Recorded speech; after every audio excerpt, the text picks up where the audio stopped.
My wife is like obsessed with you. Oh, I know. She calls me all the, oh, wait, that's the wrong way to start a relationship.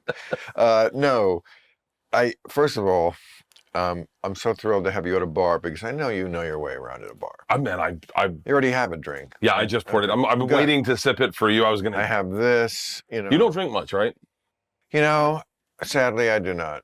But that's the right But, way to do it's, yeah, absolutely. It's strictly a function of like, you just can't have everything in life and you can't be 66 and drink a lot. You do not look 66. Well, thank you. That's part of the reason. You just can't. Yeah. And so, I smoked for 20 years. That was stupid. When I stopped. Cigarettes? Yeah. When I stopped doing that, I was like, everything that I thought I needed it for, I didn't need it for. Now, it's not the same with liquor exactly, because cigarettes do nothing for you. They don't make you high. It's not a high drug. It's a stupid addiction, because at least liquor does something for you. Yeah, I used to chew tobacco.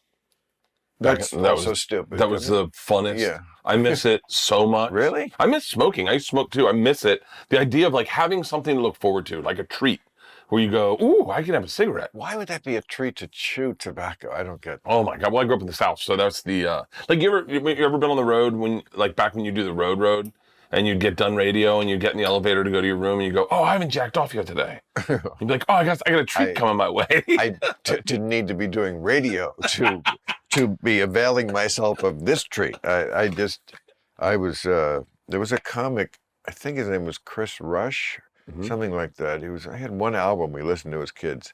I think it was him, might have been somebody else. And he had this bit about, people who say when you masturbate, you kill, so many sperms. Yeah. And I was like, I was the Eichmann of my block. I remember it was, and I feel like if there is a hell for killing sperm, I jerked off 20s, 10s. Does it ever taper off? Yes, but way later than I thought. Really. Way later than I thought. And certainly not completely. Yeah. But yes. Oh, absolutely. Oh, I thought I'd be done by now. Like when I was a kid, I was like, it'll be out of my system when I'm turning 50, right? There was decades when I couldn't sleep before I came. Yeah. Usually jerking off, sometimes sex, sometimes both. Couldn't get out of bed. Certainly in my 20s, I seem to remember always waking up, jerking off, going back to sleep. This is the life of a comedian. Yeah. And then waking up for good. But I'm up, I could jerk off.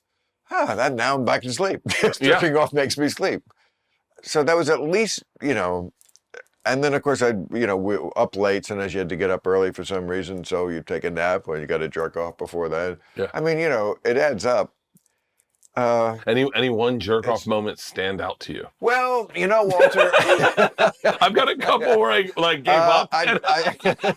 This is Edward R. Murrow, and we're here talking with any jerk. Do you ever get caught? No, caught. Like walked in on? No. Was David tell a joke? My mom walked in on me. I was like, "Help! My hand and dick are fighting." My other hand's distracting my balls the way I like. There was another comedian. Oh, was this The Mists of Time? This may have been Ed Bluestone. No, it was Bob Shaw. I don't know. It could have been Al Jolson. I don't remember this, but this is a great joke. He said, I used to jerk off into a tissue, right? And then fall asleep, and the tissue would stick to the end of my dick. And when I woke up, I'd have a hard-on. It looked like my dick was surrendering. Isn't that great? Great. Yeah. What do we need material for? We can just quote other people. Dude, that's my favorite thing. My favorite thing in the world is when someone tells you, like, you've heard the Gilbert Gottfried joke of the gorilla and the lion. Probably. What is it? Where the lion's drinking in water. Oh, act like I'm fucking you? No. Oh. He's drinking water out of the stream and the gorilla sees his tail up. So he comes up behind him and gives him the old Liberace real quick, right? lion pops up and starts chasing him, and he's chasing him through the woods, and the gorilla runs up on a big camp. So he real quick puts on like a safari hat, grabs the New York Times, and sits by the campfire. The lion comes running in, and he goes, "Hey, have you seen a gorilla run through here?" And the gorilla goes, "You mean the one that fucked that lion in the ass?" And he goes, "It's in the papers." No, I love when you get like, especially when comics, because comics will put their spin. But that was my favorite thing when I got into comedy, was like discovering Mitch Hedberg or Attell or those guys via other comics. Were like, "Oh, have you heard you ever heard the Mitch Hedberg joke?" And you're like, "No." It's my favorite. So, did you ever hear this one about the animal kingdom? There's a lion fucking a zebra. He goes, "Oh my God, it's my wife. Act like I'm killing you." What was the one? So Go ahead. where did you apply your trade when you started? Where did you hone your craft? Where were you bad? New York. I started New York. Yeah, I did stand up. I was written up in Rolling Stone magazine as the #1 party animal in the country when I was in college. And I tried stand up once in Tallahassee. And then I'm good. I got to work tonight. I actually brought weed too. So what? Yeah, I know, right? Your joints look pretty fucking thick. Well, thanks, Bert. My joints are not quite as thick. They're No. tiny. No. They're like little dog walkers. Yeah, I'll well. take a light. Oh, so you do want one? Oh yeah. Just not one of your fucking honkers. Why? Because you think it'll get you too high to work? When I get too high, Define too high to work. I think in paragraph form, but I can't get it out. Like I have a paragraph idea and I go, "Oh my God, this is so brilliant," and then I can't get the words to get the paragraph out. Wow. Just thinking in paragraphs at all is kind of impressive. Sometimes it's nice to work high or drunk for me Yeah. because I fuck up my act, and in fucking up my act, I'm There you forced go. to write in the moment, and it'll help me take a boring joke and make it better. It sounds like the beginning of the Mary Tyler Moore Show. What was that? You know, make a something day and make it better. Make a boring joke. Yeah. I had a joke about my daughter asking me about time travel, and I had another joke about her keeping her deodorant in the refrigerator. And I got drunk on stage one night, and I flip-flopped them on accident, and then I had to fix it. And in fixing it, I turned it into one bit where I had the tag, and the tag was, I told you I was about, someone time traveled to her. I told you I wasn't lying. Now listen, your dad's going to die. We can save his life. I need you to put your deodorant in the refrigerator. And it was a great tag to the other one. And I was like, I needed to get drunk and kind of get confused on stage. Yeah, so you're a tinkerer. Yeah. You like to, yeah, me too. I love the feeling. So I try to tell I pretty much tell stories. I know. And so I love the feeling of finding the end of a story, fucking up a little bit in the beginning and then saying something that doesn't matter or saying something differently. And then at the end going, "Oh shit, I can pay that off. And now I have an end to the story. This is fucking amazing." Well, I mean, look, endings is how you separate the men from the menches in show business. Yeah. Maybe in every other discipline in life too, but definitely in show business. Everybody has a great idea, or maybe 100, maybe a whole notebook full of great ideas for a movie. But do you have the ending? Yeah. Can you stick the landing on it? Because lots of movies get greenlit and made, and they still haven't figured that part out. Yeah. That's what makes it a satisfying experience or not. I've had many ideas back. I mean, I'm thinking when you're younger, you're like, "Oh, I'm going to do everything. I'm going to direct movies." I'm going to be thankful you could do a few things in show business that people like. Don't be greedy. Yeah. I'm going to record a jazz album. No, you're not. And you shouldn't.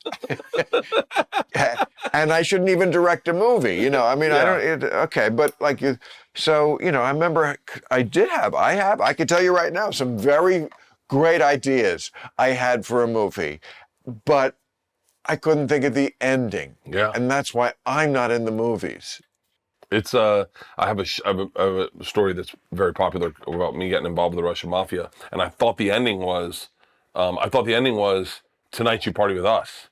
I thought that was the ending, and it just never. The audience tells you like that's not it. That's not it. And then one night, drunk in Columbus, I say this inconsequential line, but the second I said it, I went, fuck that bitch. This is Russia. I just needed to get out of it quickly because I was taking too long. As soon as I said it, I went, I mean, it's like the greatest feeling. I don't know. It must be what fishermen, when they hook a fish, or, when Tiger hits it clean or whatever. Yeah, exactly. Except we don't have to kill something. Yeah. Like a fish. But, I mean, I've eaten fish, so I'm not being a hypocrite about it. Somebody caught that fucking fish.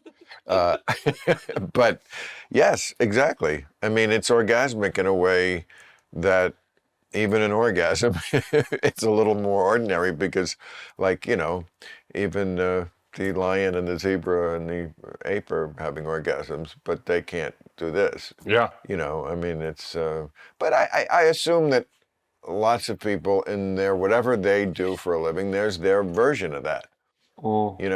There's. I don't think so. No. I don't think so. I don't think my dad has it. He's a lawyer. I don't think. No. Yeah, maybe you're right. Maybe. I mean, I feel, look, we're always saying we're lucky. I mean, show business, people in show business are always patting themselves on the back, giving themselves awards, talking about how much they affect the world. I dismiss 99% of this shit. I mean, I really do. I think art does not affect life that much. It's great that we need something to relieve our misery, and just laughing is, I could make the case that that's actually a purer form of medicine, but of course music is primal, and I mean, I would hate to live without music, but it doesn't solve world problems. No. Like hippies think it does. John Lennon definitely thought it was going to solve. He's not the only one. I mean, I love Bono, but I think he thinks that. I mean, that's just part of it. I find it to be a little egotistical. It's like, yes, what we do is important and changes the world. It really doesn't, because I think it would have done it by now if it could have solved world hunger or whatever. I mean, Live Aid, they did, I'm sure, raise money and get some food. And I mean, it's not like we wouldn't have raised money anyway. But yes, okay, you can make your contribution, but, but laughing, like when I've watched something before I go to sleep, it's like if I can get a laugh, like a real laugh. When was the last good laugh you had? Last night, Bad Santa 2. Oh, I haven't seen it. I haven't seen Bad Santa 1. Oh, what an asshole. Really? I haven't seen Bad Santa, no. What a dick. I haven't seen Bad Santa. Why? You would love it. It's right up. I just haven't. There's a lot of things. I never saw The Sopranos. I never saw. It's so cancelable today. Both of them. Really? Well, I mean, he's a drunk who's bad. He's a Santa. In the first one, he's a department store Santa. It's hysterical, with kids. As inappropriate as you could. What do you drink? It's tequila. Oh, okay. So you have what you want? They put it in here for me. What the fuck is that shit? I have no idea. This is the key lime. Key lime, dude. Key lime's my favorite. It's got a little bit of a dirt. You brought that. No, you guys bought it for me. Oh, okay. Yeah. You guys have hooked me up. Oh, by the way, it's all in my fanny pack. I brought it all in my fanny pack. Oh, okay. But you wanted it. Well, I wanted it. Casamigos is. I just switched over to tequila, and I fucking love it. Yeah, I switched to tequila a while ago, only because I think it might be slightly cleaner. I think it's a little cleaner, and I noticed that I have a Whoop, and my recoveries are through the roof. Like my recovery when I sleep are in the green now, and it never was that. I think the sugars from vodka would keep me awake at night, wake me up. What were we just talking about?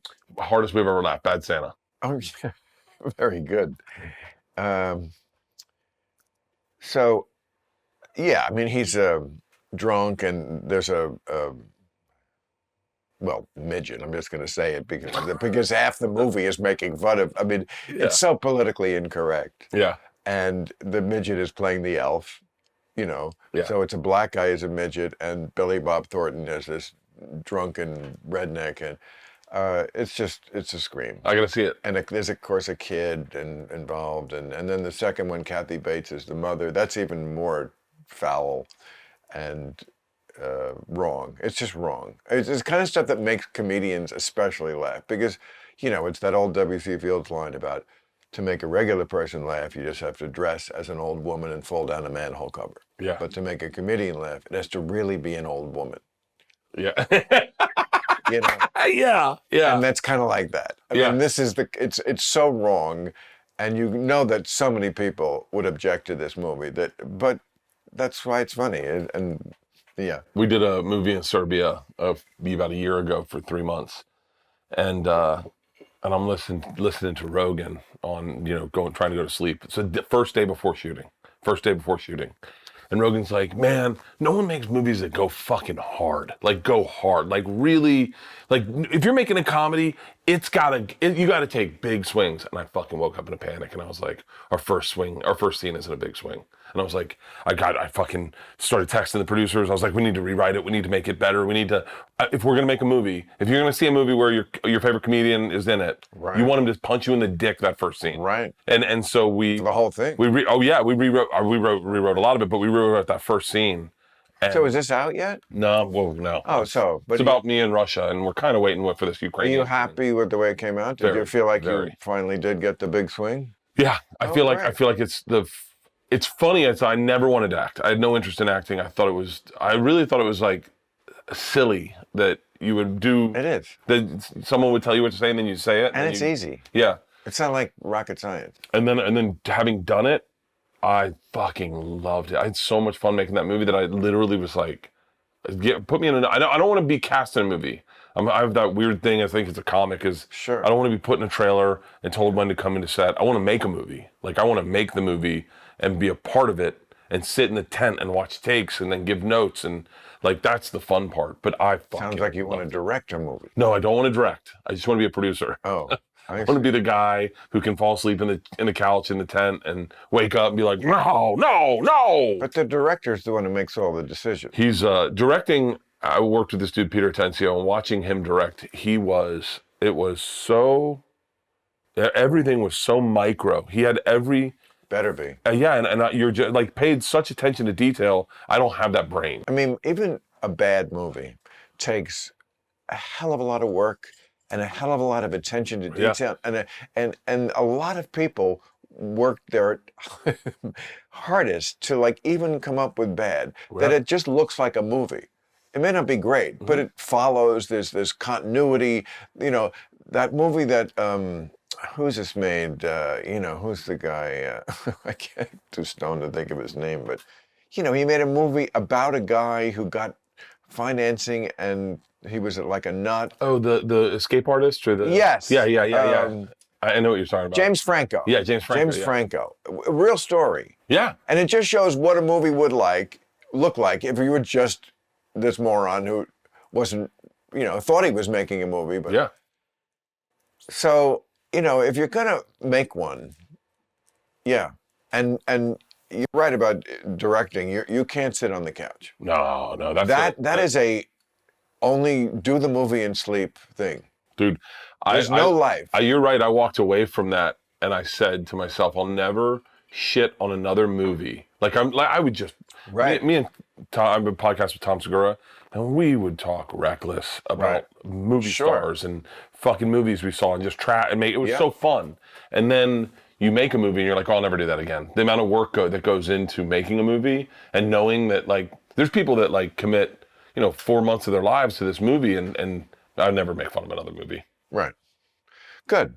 Yeah. I mean, look, I can make fun of a lot of movies because a lot of movies are shit. I can make fun of people's stand-up specials very easily. Yes. No, I mean, there's a lot of times I've invested, even if it's the first half hour before I give up on it, I'm like, okay, fine, you robbed me of a half hour of my life. Yeah. That could have been entertaining in some way, and it was just fucking awful. Yeah. But what am I going to do? I went and saw Rocky Horror Picture Show when I was a kid. And I find this to be so funny, and no one ever fucking sees the comedy in this. We were in Tampa, and I went with a bunch of dudes, and they said it's such a cool experience. But we went into a bad neighborhood movie theater, so it was like 50 black kids sitting up front. So when the guys came up front to start acting, the black kids just started heckling the Rocky Horror Picture Show actors. But we're not saying where black kids is necessarily a bad place, right? Let's get you not canceled. Okay, yeah, but it was where we went was. You're saying it was a rough neighborhood. It was a rough neighborhood, yeah. Okay. Yeah, it was a rough neighborhood. Whatever. I don't know how to talk anymore. I just say the thing that's real. Okay, right. By the way, you're the fucking reason for that. I've been a fan of yours for too long. You've said shit that is so real that I go everyone, dude. I can't even. Like I would go off on a tangent for the amount of times that my wife goes, "Hey, I need you to watch this," and then it's a clip of you interviewing fucking just everyone. It's you're very prolific and you're very dialed into. You know, there was a period where me and my wife thought we were losing our minds as Right. Democrats in LA, Right. Because all of a sudden we were like, we didn't feel connected to the. We would go to these school functions and the way people were talking was so crazy, Right. so crazy that we were like. Are we not? We went to a thing for Georgia to go to high school, and they said, and they were like, the school seems pretty good. And then they're like, is it true you make the boys sit on the floor and the girls can stand on chairs and yell at them and oppress them? And they're like, yes, that is true. And I was like, what the fuck? And they're like, Right. Is it true that you have the white kids sit on the floor and people of color yell insults to them? And they go, we do. It's to teach them. And so you see parents nodding like, that's really smart. Right. And I'm just sitting there with Leanne going, well, I'm not sending my kid here. No, There's no fucking way. Bert, I cannot tell you how many times I have heard a version of this story from parents. Yeah. Apparently, I am the whisperer that people tell because I guess they've seen me talk on TV. And, you know, I do have a common theme that, look, like you said, a liberal in LA, and you feel like some sort of an outsider because it's the difference between liberal and woke. Yeah. And this kind of stuff that woke, I have no problem with the term when it used to just mean alert to injustice, when it became about this nonsense that you're talking about now. Yeah. And for people who think, they exaggerate. Well, it's not everywhere. Nothing is everywhere. There's, thousands and thousands of different schools who do things differently. But for people who want to pretend that this kind of nonsense isn't going on, that's equally with your head up your ass. Yeah. You're not seeing what's really, and you're right, and the parents who nod along. And this is something else I've heard from a lot of parents who are, again, I'm the confessor here, and they're telling me about what goes on in their schools and how they, sometimes have to pull them out or just have to one was about like my kid came home and said the teacher says, we can't do Thanksgiving. You're not supposed to do Thanksgiving because of what we did to the Indian. And the mother just had to say, we're doing fucking Thanksgiving, okay? Yeah. This is just insane. But there is something going on with sort of high income white liberal people. Yeah. This sort of like racial self-loathing that is not helping any real problem. Well, it's not giving any black people Yeah. anything that society owes them or improves lives. Yeah. It's just about, what is this with standing on chairs and yelling at children? They did for a Christmas parade, the Christmas special, the kids. I think Isla was in fourth grade, third grade. Me and my friend Sandy had eaten edibles the night before, and we'd all been over to her house. Her husband made a big dinner. We eat edibles the night before, and we wake up, and first thing I get from Sandy is, "Are you still high?" And I said, "I am." And she says, "We have this Christmas fucking thing we have to go to." So I tell Leanne, I go, "I maybe shouldn't go. I'm a little high." She goes, "Hey, have a coffee. You'll wake up. We'll see them there." So me and Sandy sit next to each other in the auditorium. I now have a coffee in me, but I'm still very high. Sandy's still very high. She's 100 pounds less than me. We ate the same amount of edibles. The kids get up and they sing the 12 Nights of Christmas on the first night of Christmas. No. What's a mockingbird? The one mockingbird. Partridge in a pear tree. A partridge and a pear tree. Mockingbird So, is a whatever. James Taylor song. So, Partridge in a pear tree. Yeah. So they sing that song, but to make it woke, they changed it to Jewish shit, right? They go, we'll sing the version of the Christian one, but we're going to put Jewish stuff inside there. Why does that make it more woke? But the person who wrote it was unfamiliar with Jewish belongings and just named things in a deli. And we were crying. And I'm still high. I'm sobbing laughing.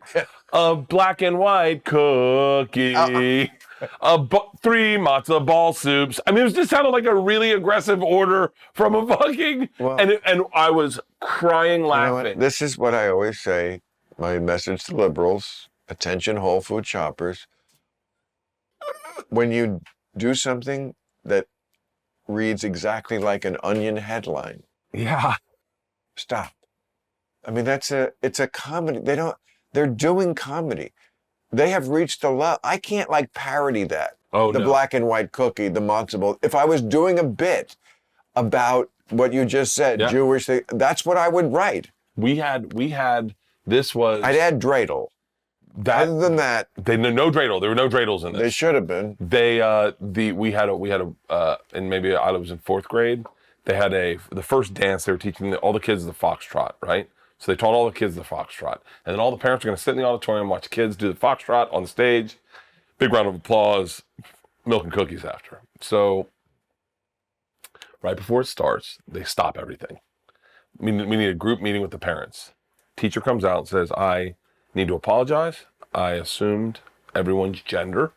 And they're in fourth grade. Oh. And I set them up boy, girl. And I now know that is a misstep. And now, so clearly some parents lit them up, right? Oh. So, but now they have all the parents around and they're going, so we're not going to have a dance today. We're just going to let them dance, free dance on stage. And it's not going to be the foxtrot, what they learned, because we can't, we set them up. But I need to know that everyone's okay if they just do that and not the foxtrot. Now I get to listen to parents grandstand their politics. Like, you know, actually, we're very big in the LGBTQ positive, whatever community. And I just need you to know that as an ally, that I thank your, and then they get to me. They go, Kreischers, are you cool with that? And I go, hey, listen. I go, she's in 4th grade. Right. I don't care if she dances with a boy or a girl, just as long as it's white. And the fuck, they go, oh, Leanne, my wife goes, he's a comedian. That takes balls. Oh, I did so much shit at that school. It's fun to be put into a group of people that don't know you, I want to do that thing like in A Beautiful Mind when they put the pen. Remember that? Where he puts the pen down? to make sure it's real. No, because he's like giving him props for like figuring out the great theory. Yeah. I'm saying just for that, saying that in that room, I'm giving you the pen. Oh. That's pretty awesome.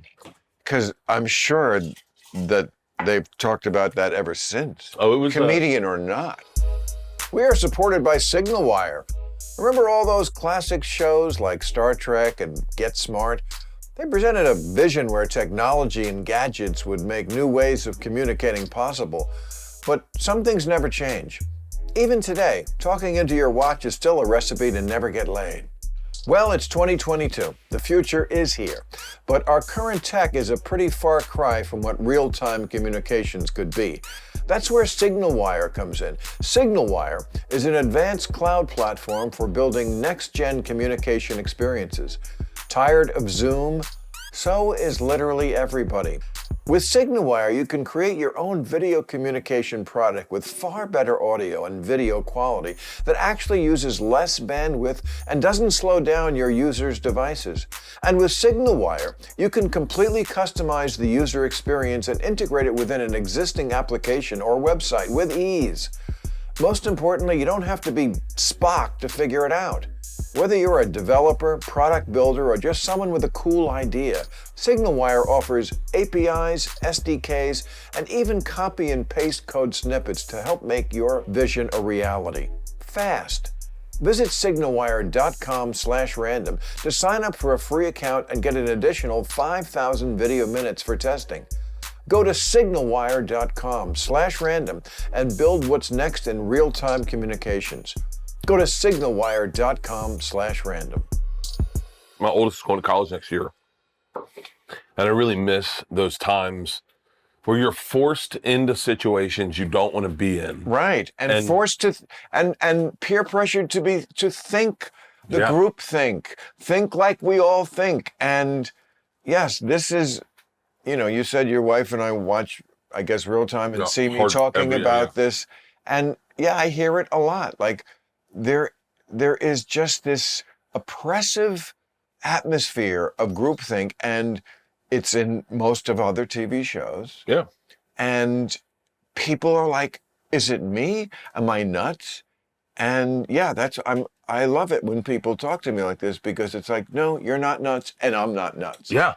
the world is going a little nuts. I watched, what's her name? Barbara Streisand. Bette Midler tweeted out. Yes. And then Everybody Mark attacked. Hamill's in my movie. Mark Hamill plays my dad. Oh, cool. In the movie. Well, that's a good get. And then I see him like her tweet, and then I immediately was like, oh, motherfucker. Mark, and poor Mark's the sweetest guy in the world. He just doesn't see anything wrong with the statement like, women usually have vaginas, right? There is nothing wrong with that statement. It's like, it's so through the looking glass, so much of this stuff. I'm kind of, I mean, I don't mean this like, I'm kind of stupid, and like, I don't really pay attention to politics very much. I don't know very much. I don't really care about a lot of issues like the trans stuff. I don't, like, I go, sure, whatever. Like, we're fans of Umbrella Academy, and if Elliot Page wants to be Elliot Page, I got you back. Sure, right. I think you look like a better dude than me, to be honest with you. And so, I got your back. I just don't think about it that, like, trans, I think about Eskimos more than I think about trans people. No, sure, you have to. That's the thing. It's like their attitude, way that far out there on that left fringe, whatever that is that's going on there. Their attitude is like, it's not just if you're liberal. First of all, I think they should begin with, if you're a conservative, you're not the enemy. Yeah, you're just somebody I disagree with. But also, being liberal is not enough for them. Their policy is you have to turn your life over to this. Mm-hmm. It's like, no, I know exactly who I am. I know who raised me.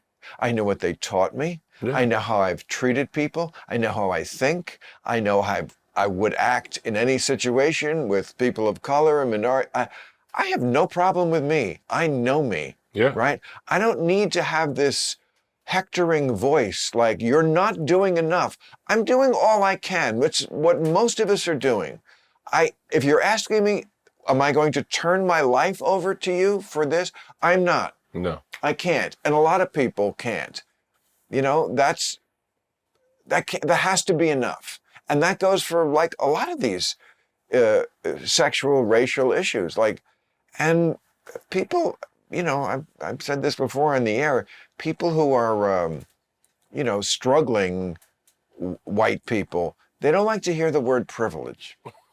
Because they don't feel privileged. It's my wife's family. My wife's family is my wife's dad's going through a AFib thing with his heart. I mean, I don't think my father-in-law will ever see this, but he's not a very educated man, not a very learned man, doesn't read a lot of books. Oh, I take that as a challenge. I'm going to make him my biggest fan, this motherfucker. He's going to be watching everything I do. I mean, when he talked about his heart situation, he's like, when I take a 1/4-inch grip and I turn down a screw, you know how I do, baby? Talking to my wife, he's like, and that's why I gotta get out of breath. Now I get out of breath. I'm always but I'm watching him go through the medical, like through the hospital system, and I know how kind of fucked that is, quote unquote, for people of color or women sometimes, minorities. And I go, it also happens to just my wife's dad, like a redneck for all intents and purposes. Right. The town of 1,200 people that just isn't like. I went in to get a tooth filling thing, and the guy goes, "Hey man, we're gonna have to pull out your molars and break your jaw." And I was like, "What the fuck?" And he's like, "Yes, it happens." And I was like, "I'm definitely getting a second opinion." But I said I'm getting a second opinion because I have the money to afford whatever the fuck. Of course. And so like I have the money. Right. I called my agent. I said I need a good dentist here. Right. I called everyone. And then we go to another dentist, and he's like, no, we can, don't worry, we can fix this. But some people, if you are a person that trusts the system, maybe a Canadian or like my wife's dad, he just goes, he's been through like 9 tests now on his heart trying to figure it out. He just trusts the system as opposed to me. I go, fuck that. My privilege will get me the best doctor to figure it out. I am even more out on the spectrum than that, probably. I am a true medical skeptic.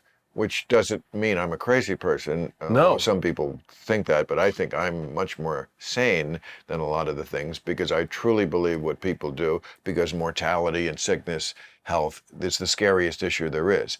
So they just want to believe that there is a priesthood in white coats who have all the answers. And I have spent an inordinate amount of time on my show, in stand-up, everywhere, anyone who will listen, preaching the idea that no, they're mostly not trying to fuck it up, although there is corruption also, there absolutely is. but they just don't know a hell of a lot. That's why the phrase second opinion is here, because it's an opinion and one isn't good enough. Yep. They're always guessing. So of course, when somebody says to you, we have to break your jaw for a bad tooth, it's like, I can only imagine the amount of people, because they don't estimate this at all, who die every year because of medical decisions that in the present are bad decisions, and another probably millions when we find out in 50 years things that we're doing now. Oh, so I got hit in the mouth with a baseball bat when I was 11, right? And I was born without enamel on my teeth. Explains a lot. Well, my dad drank a lot. So, no, I'm kidding. But what they did to my teeth, 40, 35, 39 years ago is, Stone Age shit compared to what they do to teeth now. Like they would never do to teeth today what they did back then. Back then, they shave your tooth into a post and they put a cap on it. Oh, my real teeth are basically just little sticks of teeth to put a cap on it, because that's what they did back in 1984 or whatever. I had no Novocaine when they filled my cavities in 1964. So are we big dicking each other on medical history? Top that. Yes. No Novocaine. God damn it. Yeah. Wait, where did you grow up? New Jersey. Oh, okay. But my father was cheap, and he went to his friend from the army was a dentist.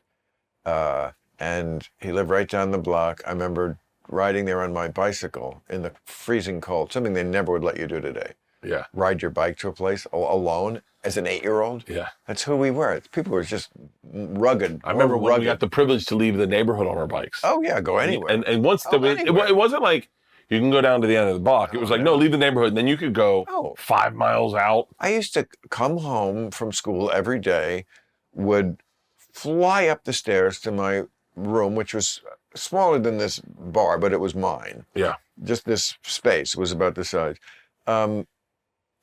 Get into my play clothes, fly out the door. My mother never once said, where are you going? Where am I going? I'm doing kid shit. That's where I'm going. What the fuck is it to you? What do you do between 3 and 6? I don't know, and I don't care either. I'll see you at dinner where we'll talk for 5 minutes, and then I'll fly out of that room and, those moments were so important to define Batman. Who we were, is that you had weird opportunities with older kids, weird situations where but I don't think my girls have that. I grew up in Florida, so you'd go into the lake or get into a swamp and they'd be like, hey man, shoot that frog or something with a BB gun. A swamp? Yeah. You literally grew up around a swamp? Yeah. We grew up, we lived on a lake, and then in the middle of our subdivision, there was a swamp where my buddies. Is this what we come to have known as swamp people? Is that? That's what we. I grew up with some fucking rednecks. I remember the first day we moved into this neighborhood. How does the swamp affect your view of life? I think it was a great place to hide. In the swamp? Yeah, but it wasn't a swamp as you would imagine. It's just a area that was lower water level line, but not deep enough to be a lake, and tons of trees. Creatures that lived in there? Oh, fuck yeah. Well, moccasins, gators. Monsters? I understand monsters live there. When we moved in, the first day we moved in this neighborhood, shout out to Faircloth Estates in Tampa, the older boys from the other neighborhood came over to ours, and we were all playing at someone's house, and they were like, in the front yard, and they're like, hey man, you got to the count of 10, we're gonna hunt you. Hunt you? Hunt? We don't want to be hunted. Like Hunger Games? Yeah, and they just went 10, 9, 8, and then me and this dude hid in a house that was being built. We hid in the chimney until sunset, where we climbed up the chimney and scissor fucked each other, facing each other, listening to these kids. Wait, go back to scissor fuck? Yeah. Wait. Scissor fuck. Wait, I missed something in this story. So we climbed up, when you were younger. You're gay? No. We climbed up a chimney, right? Back, feet on the wall, back, feet up on the wall. And then we sat, me and this kid, his feet on my side, On my feet on his side, facing each other inside the chimney. Why was that necessary? It was a good hiding spot. No, to like be rubbing your dicks on each Oh, other. no, we weren't why literally fucking each other. We were just, the way we were standing. But why was that necessary in this situation? I don't know, it's the way it went. Because if there was no necessity, I'm going to have to read something into this birth that may change your career and your marriage. And certainly the direction of this show. Yeah, I would love that. It's so much easier. Because I have many stories about childhood, but they don't include that. And then we got into the tree fort, and I had my fist up his ass. And wait, why? But we're playing cowboys and Indians. It wasn't the actual. I was just trying to show you the art. I knew you'd understand scissor fucking, so I knew you'd get the. No one was on top of each other. There was no top, no bottom back then. Okay, let's just say we had different upbringings. But yeah. Okay, so now you were in DC cab. Oh, Jesus Christ. What the fuck, man? Like that, that was like. I was 27. It was my first year out here. I got the part really my first day in LA. No. Yeah, I was doing my third Tonight Show. It was New Year's Eve going into 1983. So Joel Schumacher, the director of the movie, saw me on the Tonight Show New Year's Eve. And then in January, they had the casting, and he wanted me for that part, or certainly I got it. So, yeah. I mean, maybe he wanted somebody else, and I did it better. I don't know. But that's, yeah. I've Googled that cast a lot. Oh. I mean, Mr. T. Yeah. Gary Busey. Yes. I mean, it was quite a bunch of screwball comedy people. Charlie Barnett. Charlie Barnett. That's the. He was Charlie died young, Yeah. It was tragic. Adam Baldwin, who went on to do Full Metal Jacket. Marshall Warfield. Yeah. And yeah, I mean, it's just really not my kind of movie. Of course, I was thrilled to do it. I was 27. And it was such a cool movie. Hollywood One Day. I always thought it was horrible.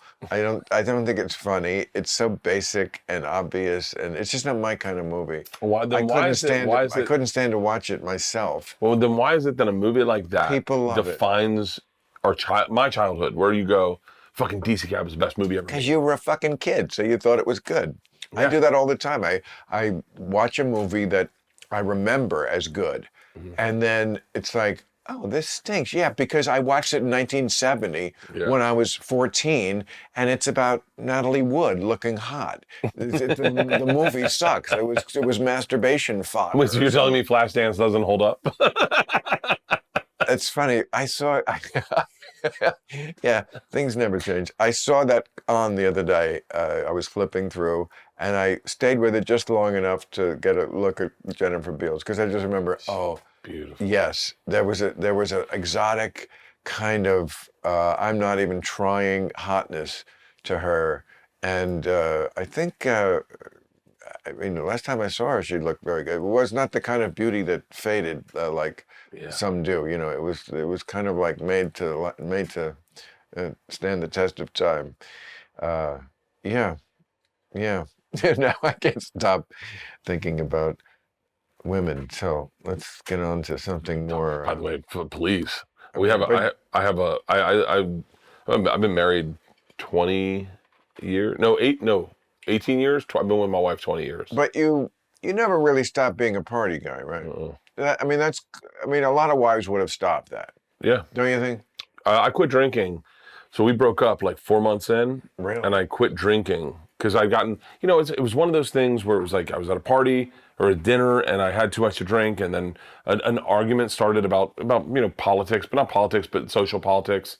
And I just was like, I don't really see it that way. And it upset her friends, and then I was like, well, fuck them. They're fucking idiots. I don't give a shit. And my wife had told me she loved me, and I hadn't said it back, and so I was like, you know what? She dumped me. Wait, you were married? No. Oh. We had just been together 4 months. Oh, I see. Yeah, and so she dumped me, and I quit drinking. I quit drinking. I got her back, and I said I've never really needed alcohol to have a good time. It's just something that I really enjoy. I really enjoy alcohol with the sunset, or with a sunrise or with a joint. like, yeah, with a joint. Like, I love Fuck the sun. when someone I don't lights a care about joint. the sun is out or not. It's the joint and Yeah. the pot. I mean, the joint and the alcohol, that is such a great 1-2 punch. I don't know what the fuck the chemical reason is, and I'm sure it doesn't work that way for everybody, but I always thought like pot plus liquor kind of equals acid. If not at the level I'm doing it now, but it could. I mean, you could really be so high. I remember a couple of times back early when I didn't really realize what was happening, and I remember thinking the next day, I think somebody slipped me. Nobody was looking to slip my sorry ass anything. Yeah. I was just smoking and drinking at the same time, so I thought somebody fucking slipped me something that made me trip. Yeah. I was tripping, but I wasn't really tripping. I love the excitement when someone offers you drugs. Like, I love the excitement when someone's like, or alcohol, they go, hey man, it's 10 o'clock in the morning and you're at breakfast and they go, do you guys want something to drink? And the guy looks in and he goes, I'll get something if you want something. Right. And you're like, the way your heart skips a beat, and you're like, oh yeah, I'll get a Bloody Mary.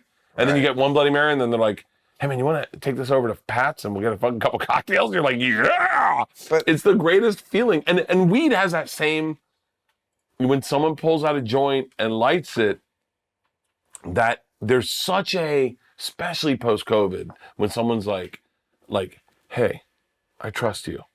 But you kind of cultivate that image. I don't, here's the thing, I don't have much of a differentiation. Can be problematic. I don't have much of a differentiation between what I show you on stage and what I really am. Right. I'm not that smart. Me neither. Yeah. It's not about smart. You're plenty smart. Look how successful you are. It's that, first of all, honesty. I mean, look, people also hate honesty. Nobody knows that better than me. But they also love it. Yeah. Some people hate it. A lot of people hate it because they can't take it. But the people who love it, when they do love it, no matter what form it comes in, yours, mine, it's bracing. It's like walking out on a crisp November morning. It's a little cold, but it feels good. It's like, yes. Yeah. Okay, it's not like just sitting back into a comfy chair. It's a little better. It's stimulating. Yeah. So, yeah, I mean, being who you are and not changing that. It's not what they see in acting. It's not what they see in music. Everybody in those fields is basically playing a persona. Yeah. You know, I mean, rock stars aren't really always acting like that and wear the fucking crazy outfits and flamboyant and with the shirt off. Oh, you have the shirt off. Okay. I take the shirt off. I live with my shirt Bad off. example. But you know what I'm saying. Yeah. With comics, we can be like more naked than anybody. Yeah. You know, they talk about, the actor that was so brave because of the performance. Yeah, but it was a performance. It was brave to, not compared to a Marine, but neither are we, that kind of brave. But, she was so brave, the beautiful actress who uglies herself up for a part. I always say, it'd be brave if she stayed ugly. That would have been really brave if she got ugly for the movie and had to stay that way for the rest of her life. That would be fucking brave. No, the nose was made out of putty. It came off. Yeah. But, being yourself exactly and saying exactly what you think, especially that thing at the classroom, that was fucking ballsy. That was. Well, that's not who I was when I worked at Travel Channel. I was not that guy. Like on stage, I would always kind of clean it up, and then I think doing podcasts and getting back into stand-up, that was the funnest of like really focusing on stand-up is. And I might be a little oblivious to the whole cancel culture. I look at it like sharks, right? So like. People talk about cancel culture a lot. Same way they talk about sharks in the summer. You see it on Fox News, you see it on CNN. Shark attacks are up in Florida. I grew up in Florida, and I swam with sharks a lot. And if you focus on sharks, the ocean isn't fun. And if you focus on cancel culture, comedy's not fun. Right. But if you just go, hey man, I might get bit. I'm cool with that. That's why I'm doing this. That's why I'm out in the ocean. I go, that's the only way to really enjoy the ocean is to just go, I think I'm going to be okay with sharks. And you will be. Yeah. Yeah. I mean, unless you're very unlucky or swimming away. We just did this fucking Fully Loaded tour, right? Nikki was telling you about it when we. Yes. Yeah. And I had Mark Norman, Shane Gillis, Joey Diaz, Big J. Okerson, Dave Attell, Chelsea Lynn, Fortune Feimster, Taylor Tomlinson, Nikki Glazer. The greatest comics out there. And in that handful, in one hand, the most inappropriate, politically incorrect comics you've ever seen in your life. Right. My daughter came with me. My 18-year-old daughter is like woke as fuck. I mean, that's that generation. Of course. Comedy is Of the villain, and her dad is the fucking Joker. Like, to joke about Elliot Page is sacrilege. That's what she wrote in her thing. The jokes are what upsets me. You go, well, that's kind of the business I'm in that paid for this house, that paid for the. So I bring George on the road, and she watches these Dave Attell. Dave Attell is like fucking. Right. And I watch her and her best friend Daisy go like this, like, and they're laughing, but they're covering their face. I said, hey, I saw you laughing at that trans joke about ... And George goes, Dad, hold on. The way he says it, it's different. It's like he surprises you with the thing, and I go, yeah, it's called fucking comedy. Exactly. That's what we do, baby. And the reason why it's so great is because laughter is involuntary. Stop it. So when you laugh, your mind is telling you something that you perhaps resisted believing, but it's like sort of trumping you. It's jumping. It's going around the gatekeeper. Yeah. And these kids do need deprogramming. And your daughter needs deprogramming. She left Joey Diaz. Now, Joey Diaz, I don't know if you're familiar with Joey Diaz. Sure. But Joey Diaz has lived a few blocks from us. My daughters actually only know him as Uncle Joey. Wow. In like legit Uncle Joey. Right. She watched Joey Diaz. Joey Diaz goes hard in the fucking paint. Okay. Right. Like he says things that would have got him in trouble in the 90s. Okay. Right. Yeah. And to watch my wife cry laughing, and to watch that, and then my daughter Georgia goes, is this what Joey Diaz says? And I go, yeah. She goes, Uncle Joey, she's like, Dad, it's fucking hilarious. I went, yeah, that's the whole point, is that, and I watch these guys, Mark Normand, murderer. Shane Gillis, dude, murderer. All these guys, Big Jokers and Nikki Taylor, all these guys are murderers. But they're saying this shit to 12,000 people in a minor league stadium that you're not supposed to say into a microphone, definitely. Right. And people are losing their fucking minds. And I go, well, as long as these 12,000 people keep showing up, I'm not going to worry about the Sharks. But I wouldn't try that in San Francisco. There are parts of the country where you, like, No, it would just absolutely would not. Yeah. I mean, not that there aren't 12,000 people in San Francisco, especially lately, that San Francisco is reminding the country that, yeah, we're not as crazy as you think. Yeah. We, yes, are very left, and we elected some people who are even more left than we are, and we got rid of them, because that's what they've been doing in San Francisco lately. Oh, you don't know? I don't follow politics at all. Okay. Literally, if you don't say it, I don't hear it. Right. Like, that's how it works. I mean, right. I honestly, it's not one of my interests. Like, I don't really give a fuck about certain things. So like I also don't follow like motorcycle racing. There's a lot of things I'm not interested in. Right. I'm pretty much interested in stand-up comedy. Right. Me. Right. It's like I feel like the news is like, you ever have someone go, hey man, can I show you my vacation photos? And you're like, am I in any of those pictures? I mean, I'm not going to let you off the hook quite that easy. It's not the same as motorcycle riding because it affects everybody's lives. It affects your kids. Yeah. And unless people take care of a democracy, it'll go away. Yeah. And we take for granted that we live in a very blessed atmosphere where we don't have to worry about our basic freedoms, but that's not the case in most countries in the world. Yeah. When people just don't mind it and let it go, it can go. I mean, everything that we said, it can happen here. Yeah, it can. Mm-hmm. Terrorism, we said it couldn't happen here. It did. A guy becoming a dictator, very close to happening. You may not be aware of this, but there's these things going on now called the January 6th hearings about the day they did try to take over the country, to steal the country. And I mean, it was a lot worse and a lot closer than we thought. And he's going to try it again. Yeah. And I'm telling you, I can't aren't quite. You looking forward to the election? I cannot quite let anybody off the hook who says, I don't follow politics and that's just a taste. It's also a responsibility. It's a little like not, watering your lawn. Yes, it's not affecting me directly right now, but it's bringing the price of the houses next door down. And there's a little. That's a good. Okay, I can understand good analogy. We're not watering our lawn either, and that can be problematic. But that's You always buy it with me, Bert. I never let anything go by, but that's why you like me. Yeah, And by the way, it's perfectly within your rights to do that. I mean, you don't have to follow it closely. It just eventually could bite you in the ass. As Oh, it long as you will. know that. I would be the guy that bit in the ass because I don't. Well, no, it would bite all of us in the ass. I mean, if we don't watch, I mean, I watch America slow. I feel like America is just like letting itself go in every possible way. I mean, the education is just, it must be just at a level that I can't imagine what goes on during the day in a school, because I see these videos. I showed one on my show in an editorial just about a month ago. It's like Leno's old jaywalking bit where somebody just asks somebody, that TikTokers do it a lot. They're very basic questions. Can you name a country? And they're Stuff like Africa. And you're right, like, that's not a country. exactly. And I just saw another one, and it's like they don't know anything. And I don't know how long a country can survive with this level of no information in the head. And because things are built upon other things.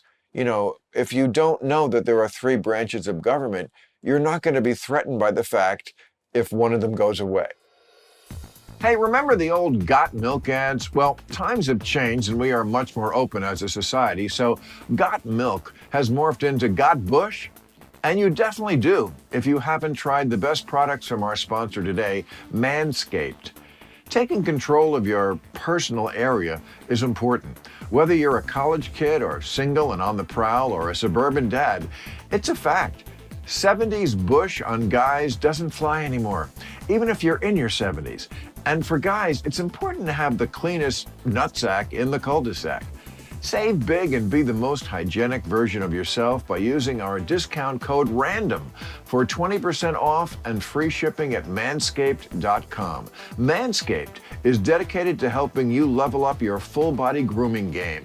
The grooming package that's the best is the Performance Package 4.0. Inside the package is the Lawnmower 4.0. This electric trimmer is a bush's worst nightmare. It's like having a personal gardener in your pants. This trimmer is designed to reduce grooming accidents thanks to a ceramic blade and advanced skin-safe technology. No need for night vision goggles. This trimmer has an LED light to allow you to mow the lawn in the dark. And don't stop there. The second best tool in the Performance Package is the Weed Whacker, the unwanted nose and ear hair trimmer. Is any hair there ever wanted? With a Performance Package purchase, you get 2 free gifts: the Shed Travel Bag and the patented high-performance reduced chafing Manscaped Boxers. They have a bunch of other products on their website to help you maximize your confidence and grooming game. Get 20% off plus free shipping with our code RANDOM at manscaped.com. That's 20% off with free shipping at manscaped.com and use our code RANDOM. I met Cory Booker. Yeah. He's dating Rosario Dawson. Yeah, sure. And we were doing a show together. I don't know a lot about politics, obviously. So I meet Cory Booker, and he goes, he's like, "Hey man, I'm Cory." I said, "Oh, you're Rosario's boyfriend?" And he goes, "I am." I said, "What do you do for a living?" He said, "I'm a senator." And I said, "Oh." I said, like, he goes, "I'm a politician." I go, "Is that?" Oh. I go, "Do you make money doing that?" And he goes, "Yeah, I do." I said, "What do you do in politics?" He goes, "I'm a senator." I said, "Is that the 2 people thing or the 9 people thing?" And he goes, looks at Rosario and he goes, "He doesn't follow politics." He goes, "He definitely doesn't follow politics." And he goes, "That's the 9-person thing." I go, "Cool." I said, "You want to be president one day?" But you were kidding. I was joking. Yeah. I go, "You want to be president one day?" And he goes, I just ran for president. I go, "Did you win?" And that's how I met Cory Booker. That's fantastic. But Nobody deserves the piss taken out of them more than politicians. Yeah. That's a fantastic story, thing to do. But I would just say this: knowing that there are 2 senators is not something we can take for granted in this country. Yeah. And that's not even politics. That's civics. Civics is something they used to teach. We don't teach it anymore. It was a whole study. Oh, yeah. It was a whole field. And it was just like the basics of government. That's civics. Politics is what those 2 senators are doing now. Mm-hmm. That's politics.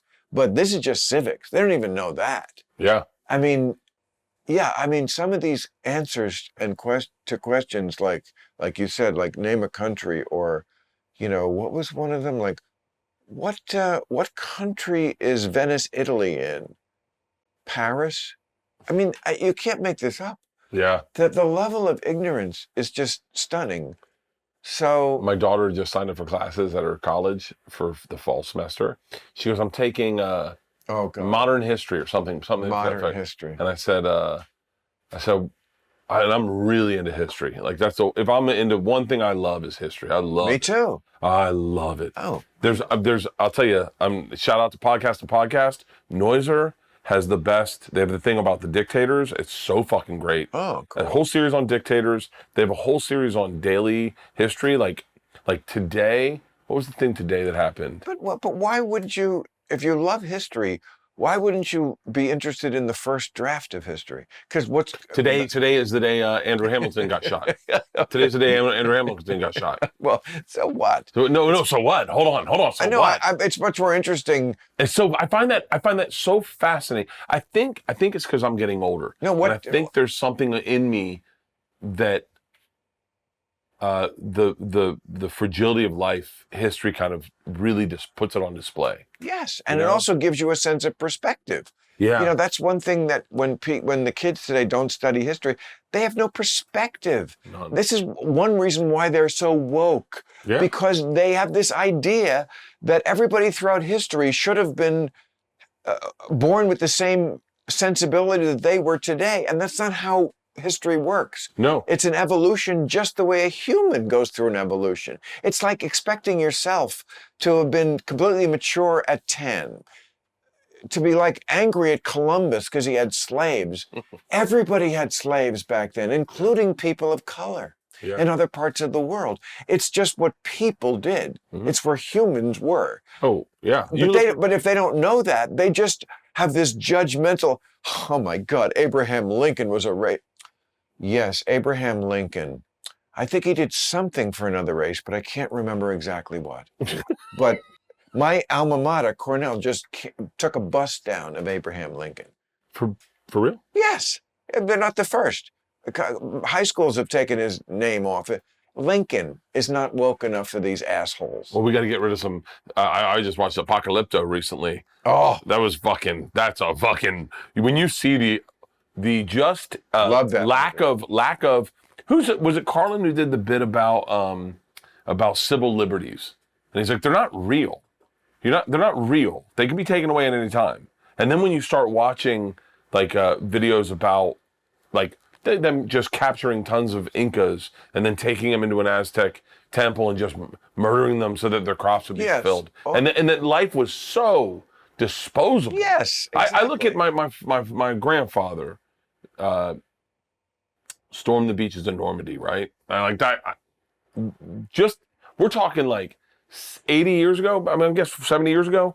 The idea that my dad got his journal and from World War II, and the guy wrote every day about like what was going on, and he was like, yeah, I guess we're going to a beach tomorrow. Like he literally had no clue what was happening. That it was like he was like, it can't be that bad, right? And it was like... That doesn't sound right. No. In the journal, he's like, we're going to a beach tomorrow. They put them on these boats from South Carolina and sent them right to England. They stayed on the fucking boats and then turned around and went right there. And that's not right. I think that I don't know what... That's not what happened. The American forces were massing in England for a very long time. And all the soldiers knew D-Day was coming. And the Nazis knew it was coming. They didn't know where. Yeah. That was what the shell game was. The Nazis were like, are they going to attack up here? Are they going to attack up here? Are they going to attack in Normandy? Yeah. But they were all, my father was in World War II. Was it? Okay, he wasn't on the beach in Normandy, but he was in the Allied force that was in Europe soon after. He was part of it. I'm telling you, they knew, the soldiers knew. He knew he was going. I mean, like he didn't think he was going to the beach, like with no. I don't think. I might have misrepresented that. I might have misrepresented that. Castle and hey, we're going to the beach. Have the little fucking dog pull the. I think my point was I don't think he knew it was going to be literally things down, zoom, zoom, zoom, zoom. No one could know how bad it was, and that's why one of the probably the greatest war movie, I think, Saving Private Ryan. Can't watch it. It fucking kills me. Saving Private Ryan. I mean, that to know that that's in life. It's like the first season of fucking Game of Thrones when they cut Ned's head off, and you go, what the fuck? Right. But that's life. Is that one day? Yeah. One day you get a phone call, right. And one day the fucking plane goes into the tower. I think that's what fascinates me about history is that there is like a real fucking fragility of it that I'm fascinated. But you just know that the today's newspaper is a history book. It's just one that was written yesterday. That's the thing, this is living history. Yeah. So I think, since you're so interested in history, I bet you at some point you will see that continuum because you will trace history right up to the present, and then you'll be like, oh, and yeah. Last month, interesting too, and last week, and now I got to know it right now, or, But I agree, history, because it's people. I mean, I get it if your mind works mathematically, scientifically. That's never was my bailiwick. But I just never understood why everyone wasn't more like, oh, history, of course, because it's stories. Oh, it's stories. It's stories. That's why I love it. Yes, you're a storyteller. You're telling me a good story about history, and I am fucking in. I heard about the first Aborigine that killed a settler in Australia back in back when and then this guy became a legend. But you tell those stories, and I think it's because it gets punched up over years. Over you give it 200 years, it breathes, and you're like, no. And he was like 7 feet tall. I think that's what the story of the day of the news is never as good as 7 years ago. History is also a game of telephone. Yeah, it just the things we what when you think about what is suspect just from what people talk about contemporaneously, what must it be like from something 2,000 years ago? I mean, I don't know what your relationship is with Mr. Jesus Christ, but just for example, like, I know people get upset. I watched your fucking movie. Trust me. Trust me. As a dude who has hardcore panic and rituals through religion, I watched it and I was like, someone switch him. Yeah, but like, we don't know if there was a historical Jesus. There could have been. Yeah. I mean, if you think he's God, okay, well, then that's a whole different discussion, and it's not a discussion at all, it's a belief. But, like, was there a historical Jesus? I mean, there's a lot of people who are like, how dare you even ask that question? Of course there was. No, not of course. There may have been. There may have been an actual Jesus, and it may have been a completely fictional character. Yeah. But that's everything from... But no, there are some things we know. There are records. We know there was a Julius Caesar. There absolutely was. Absolutely was. Of course. And there was a Nero, and there was a Charlemagne, and, there are many people we do know that Cleopatra, these people did exist for sure. They can't all have been lying. And but... Wait, so we don't, like, this sounds crazy. I can't believe I'm going to ask this. So we don't have, like, proof there actually was a Jesus? No, I mean, all we have is 5 people talking about it. And what's suspect is this. Jesus dies... You're going to fuck me up now. You're going to fuck me up. I hope so. Jesus dies in 33 AD, right? I mean, we started counting at time. It was one of my first jokes. Like, boy, you're big when they start counting time again.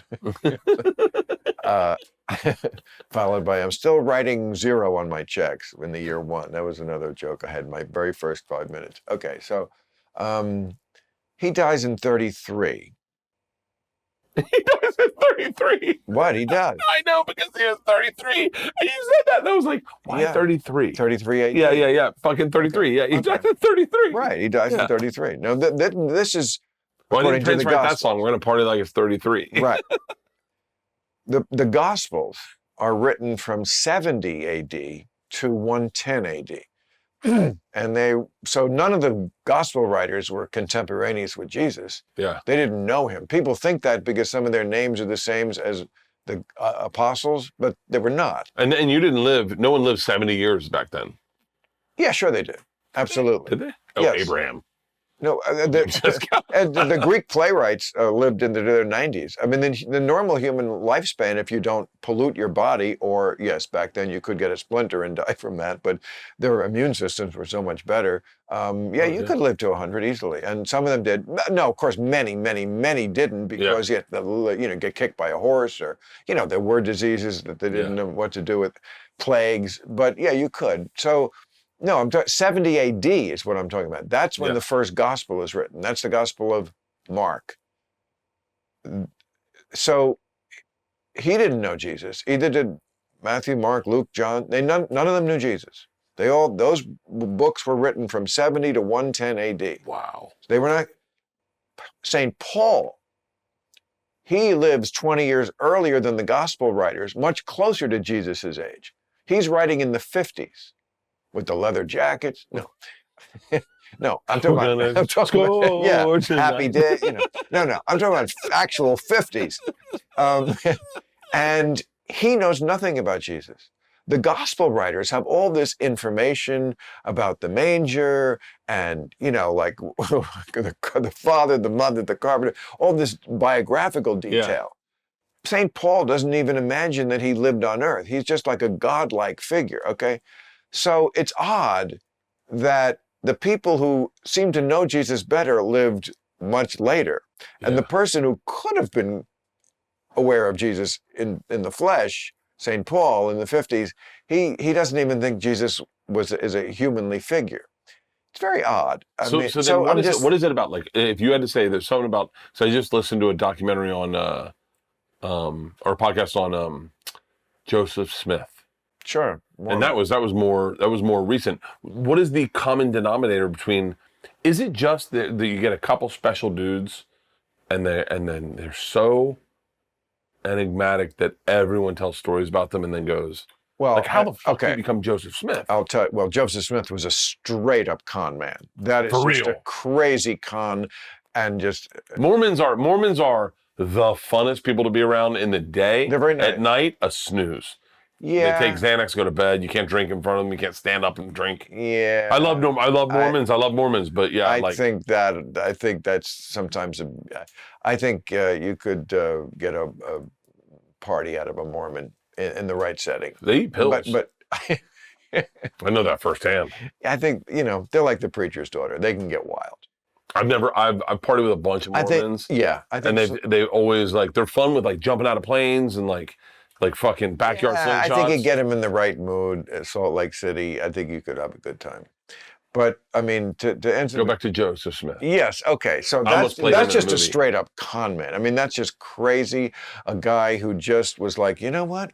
I could get people to believe anything because they will if I just say it's a religion. I mean, that's L. Ron Hubbard too. He was a science fiction writer, and he just went, oh, if I say this is a religion instead of science fiction, I can make a lot more money and people will follow me. I won't just be an author. I'll be a prophet. I'll do that. Yeah. Joseph Smith, same thing, just a straight up con man. Sorry, Mitt. But Jesus, I would not insult Jesus or whoever created him, whichever what it is, by putting them in the same category. That's not a con. That was a completely different way of looking at what happens in the afterlife. The reason Christianity was successful was in an empire that was mostly slaves.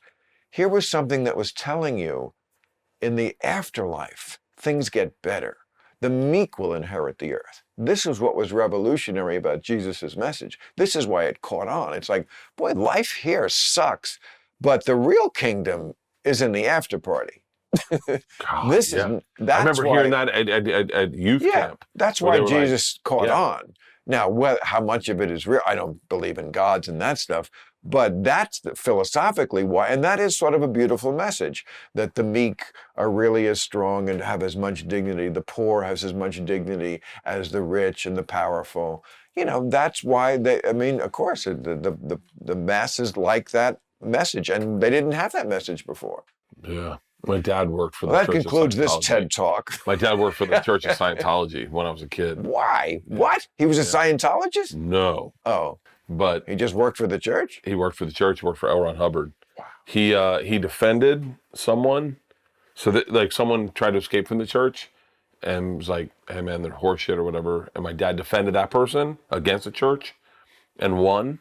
And so then the church just came and threw a bunch of money at him and was like, yo, we want you. Oh. Anyone who can beat us. So I think my dad knew L. Ron Hubbard, met him, you know. But I remember him and my mom's a lot like I mean, he was like, my dad was like, do not talk to anyone at these fucking dinners. Have you ever seen this video of Tom Cruise at a Scientology convention, and he's up there on the stage? Oh yeah. With the medal?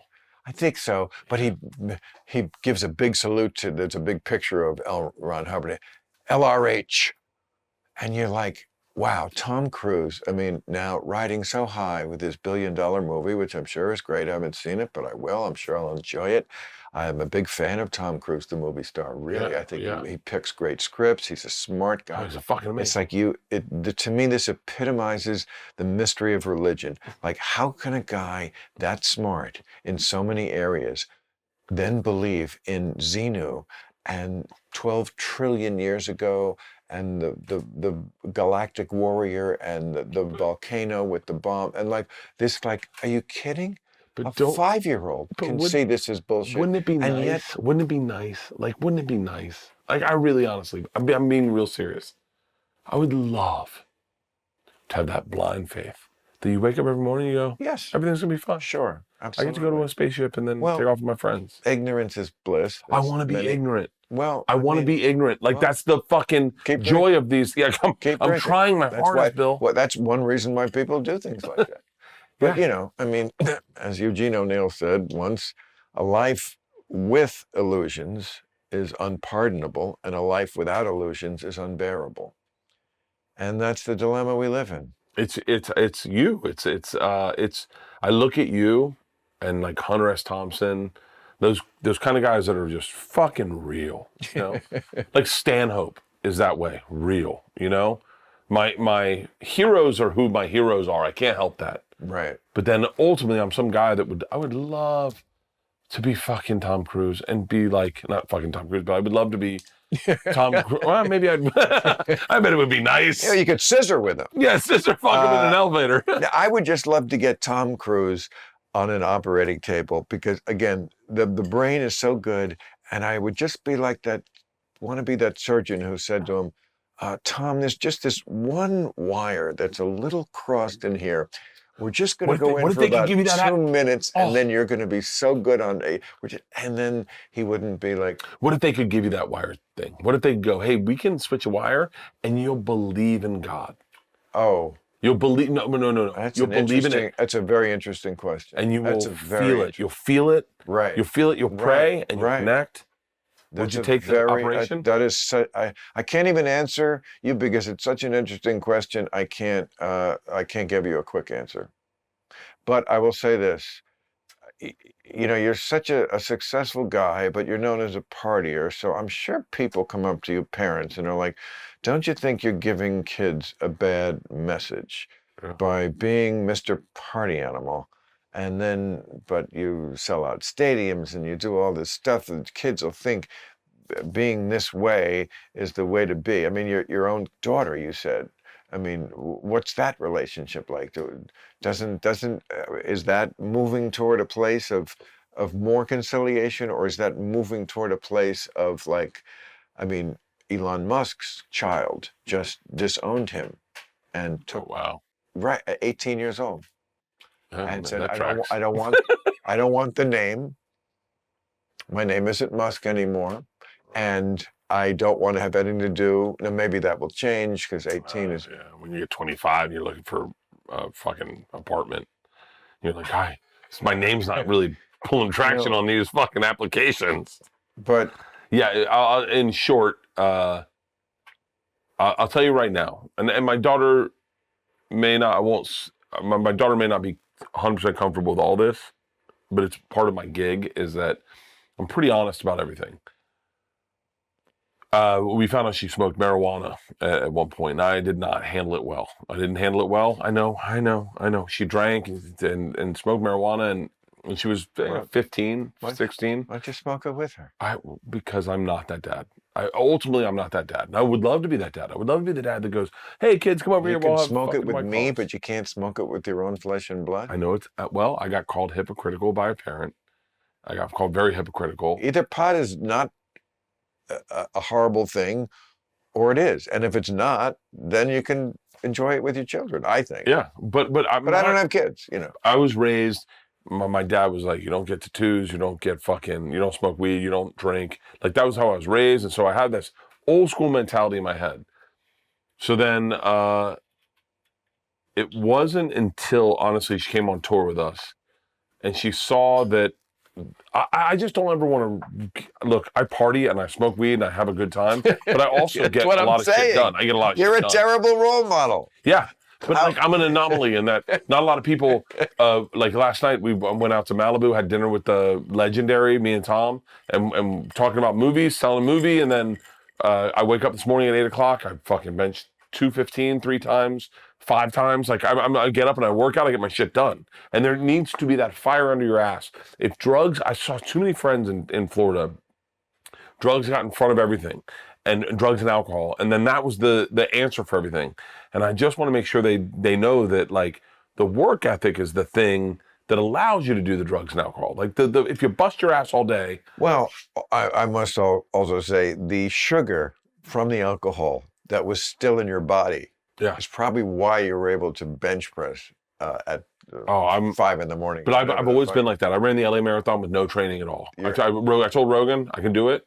He goes, "You can't do it." I said, "I can do it. I don't need to train for it. I can just run out and do it. I'll party the night before. Went out, did it, ran the LA Marathon." You're not in bad shape. I'm okay. I'm pretty fucking fat. No, in America? Not in America. You're a Not in America. Rail. That's why I think I sell well in the middle of the country. They're like, and he's hot.